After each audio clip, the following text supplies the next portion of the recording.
Yeah, sure.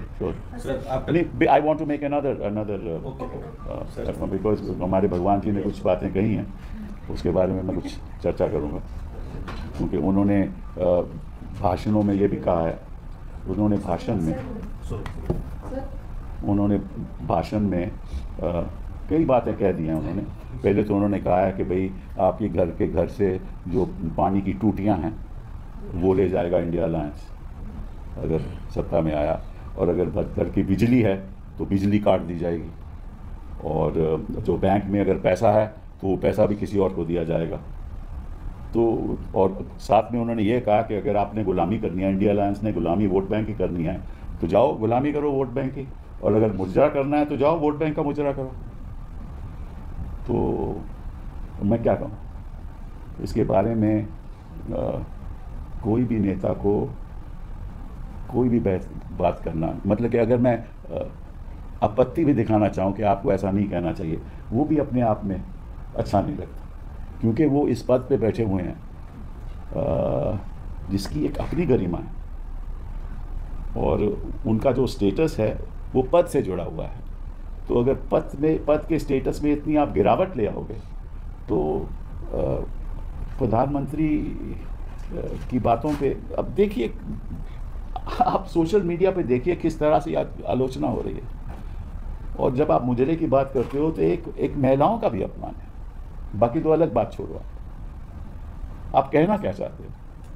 आप महिलाओं का अपमान करते हो, विरोधियों का अपमान करते हो, ऐसे शब्द इस्तेमाल करते हो जो एक नेता को करने नहीं चाहिए।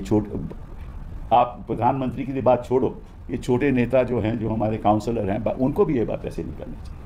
तो अगर आप ऊपर से ये मैसेज दोगे तो निश्चित रूप से नीचे में भी ऐसा ही होगा। वो एक कल्चर ऑफ हेट आप पैदा करना चाहते हो। आप अपनी बात बताओ कि आपने हिंदुस्तान के लिए क्या किया। अब इस तरह से तो आप विकसित भारत ला नहीं सकते, क्योंकि अगर आप मुजरे की बात करोगे और टूटियों की बात करोगे और बिजली काटने की बात करोगे तो वो तो विकसित भारत से कहीं दूर है ना। हम जानते हैं कि कौन व्यक्तिगत रूप में कौन विकसित है, ये हम जानते हैं, बस देश को विकसित करना एक अलग बात होती है, और इसके लिए जो डायलॉग होना चाहिए इस किस्म का नहीं होना चाहिए। और मुझे मालूम है कि इलेक्शन कमीशन कुछ नहीं करेगी, कोई और ना इलेक्शन कमीशन करेगी, ना कोई और, ना कोई ये तो अपने आप में मैं समझता हूँ कि it is a violation of the code of conduct, the moral code of conduct, but nobody would do anything about it because they are all hand in glove. And then he said another more serious thing. He said, मैं बिहार में जाकर उन्होंने कहा कि मैं आपको एक और गारंटी देता हूँ। वो जो गारंटी है ये है कि भाई जैसे ही चुनाव खत्म होगा तो तेजस्वी को जेल में भेजूंगा। तो ये कैसे तेजस्वी को जेल भेज सकते हैं? वो तो कानून की प्रतिक्रिया है, ये कैसे भेज सकते हैं? इसका मतलब कानून इनके इशारे से चलता है, क्योंकि इनको पता है कि जैसे ही चुनाव खत्म होगा इनको जेल जाना पड़ेगा। तो इनको कैसे पता?